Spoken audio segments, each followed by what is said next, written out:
Hey everyone, welcome back to my channel. आज हम लोग एक नया डिस्टिंग्विश पढ़ने वाले हैं, मार्केटिंग और सेलिंग। ठीक है, चलिए स्टार्ट करते हैं। अगर चैनल पर पहली बार आए हैं तो चैनल को सब्सक्राइब ज़रूर कीजिएगा। वीडियो पसंद आए तो वीडियो लाइक कीजिएगा। चलिए स्टार्ट करते हैं। सबसे पहले जानते हैं मार्केटिंग क्या होता है। मार्केटिंग एक सोशल प्रोसेस है which need is created, offered और एक्सचेंज वाया प्रोडक्ट। तो यहाँ पे मार्केटिंग के हेल्प से प्रोडक्ट नीड क्रिएट की जाती है, यूटिलिटी क्रिएट की जाती है, जिससे किसी भी प्रोडक्ट या सर्विसेज का एक्सचेंज होता है या ऑफर्ड होता है। ठीक है, अब सेलिंग क्या है? Selling means providing the customer to the, जो भी हमने मार्केटिंग के थ्रू नीड क्रिएट की, यूटिलिटी क्रिएट की, उस प्रोडक्ट को कंज्यूमर तक डिलीवर करने का काम with the help of sale, यानी कि पैसे के हेल्प से कमोडिटी को बेचना, इट्स कॉल्ड एज सेल। दूसरा क्या है? Marketing is a wider concept, बहुत बड़ा कॉन्सेप्ट है, क्योंकि इसमें सेलिंग के साथ साथ अदर फंक्शंस भी इन्वॉल्व्ड है। लेकिन जो सेलिंग है वो नैरो कॉन्सेप्ट है, क्योंकि ये पार्ट ऑफ मार्केटिंग है। ठीक है, थर्ड है satisfaction of consumer is the essence of marketing concept. जितना बढ़िया एडवर्टीजमेंट उतना बढ़िया कंज्यूमर का रिस्पांस। जब तक कंज्यूमर कब खुश होगा? जब उसे अच्छा फीडबैक मिलेगा, है ना। कंज्यूमर कहाँ पर जाएगा? देखो, अगर आपने एक वर्ड सुना होगा, दिखेगा तो बिकेगा। तो दिखेगा यानी कि जितनी चीज़ें अच्छी विजुअलाइज होती है उतना कंज्यूमर प्रोडक्ट की तरफ अट्रैक्ट होता है। और कंज्यूमर तक अपने प्रोडक्ट को पहुंचाने का सबसे बढ़िया मीडियम जो होता है वो मार्केटिंग होता है। मार्केटिंग से ही लोगों को प्रोडक्ट के बारे में पता चलता है। Selling concept is relies on the transfer of title and position of the product from one person to another person.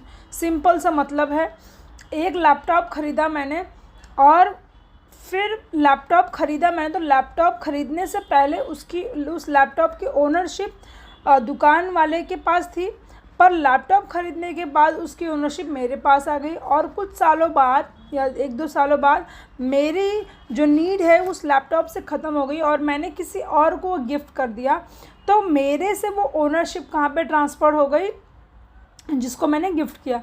तो ये थर्ड पॉइंट यही बताता है, selling concept relies on transfer of title, यानी कि एक पर्सन से। और पोजीशन का मतलब क्या होता है? जब हम कोई भी चीज़ एक पर्सन से दूसरे पर्सन शिफ्ट करते हैं तो उसकी ओनरशिप शिफ्ट हो जाती है, दैट इज़ पोजीशन।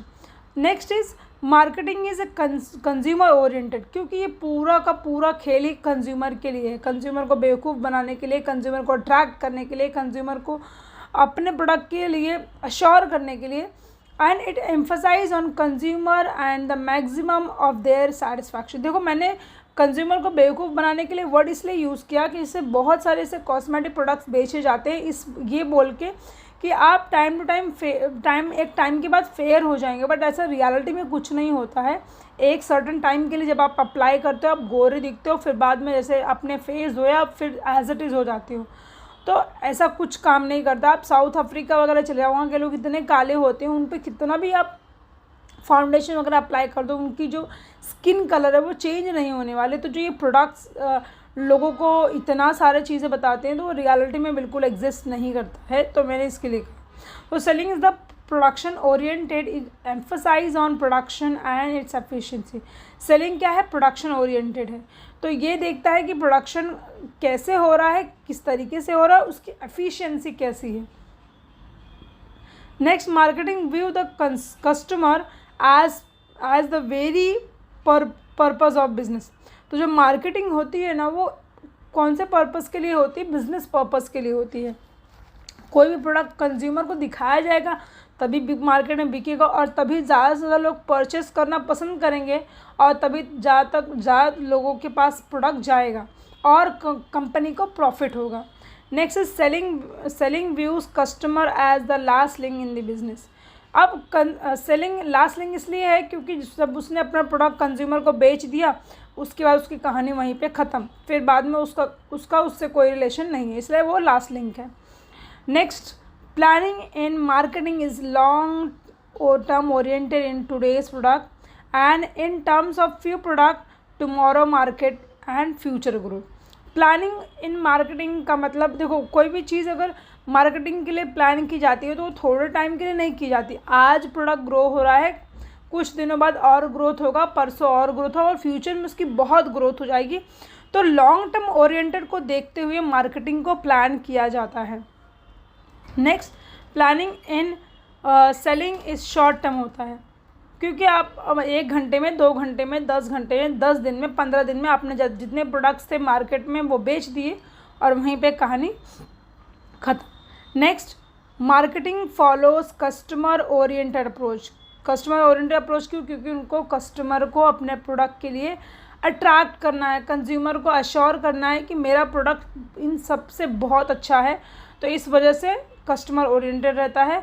और यहाँ पे सेलिंग का जो यूज़ है वो प्रोडक्शन ओरिएंटेड रहता है। जितना ज़्यादा प्रोडक्शन, देखो मार्केटिंग होने के बाद इसका एक साइकिल है। मार्केटिंग होने के बाद कंज्यूमर ने डिमांड की, डिमांड होने के बाद प्रोडक्शन होगा, प्रोडक्शन होगा तो उसका डिस्ट्रीब्यूशन होगा और सेलिंग होने के बाद वो लास्ट प्रोसेस होगा। तो जो सेलिंग का यूज़ होता है वो प्रोडक्शन ओरिएंटेड अप्रोच के लिए होता है। So next is marketing is a direct activity. Indirect क्यों है? क्योंकि हम डायरेक्टली किसी पर्सन को मिलकर उसको चीज़ें नहीं बताते। पहले क्या था, डोर टू डोर भी था, जहाँ पे आप घर घर जाके अपने प्रोडक्ट के बारे में लोगों को बताते थे और उनको पसंद आया था वो खरीदते थे। बट अब ऐसा डोर टू डोर नहीं है। अब एक नॉर्मल एक मीडियम है, चाहे वो टेलीविज़न ले लो, रेडियो ले लो या फिर बोर्डिंग, होर्डिंग, तो ये सारे मीडियम के हेल्प से आप इनडायरेक्टली लोगों को अपने प्रोडक्ट के बारे में अवेयर कराते हो। And selling is direct concept या डायरेक्ट एक्टिविटी। डायरेक्ट इसलिए है क्योंकि आपको एक कंज्यूमर मिला, आप उससे मिले और आपने उन्हें अपना प्रोडक्ट बेच दिया। तो ये था distinguish between marketing and selling. I hope आपको समझ में आया होगा। मैंने बहुत ही इजी और नॉर्मल तरीके से एक्सप्लेन करने की कोशिश की है। तो I hope you like it and पसंद आएगा तो ज़रूर वीडियो को लाइक कीजिएगा। चैनल को सब्सक्राइब करना बिल्कुल भी मत भूलिएगा। Thank you so much.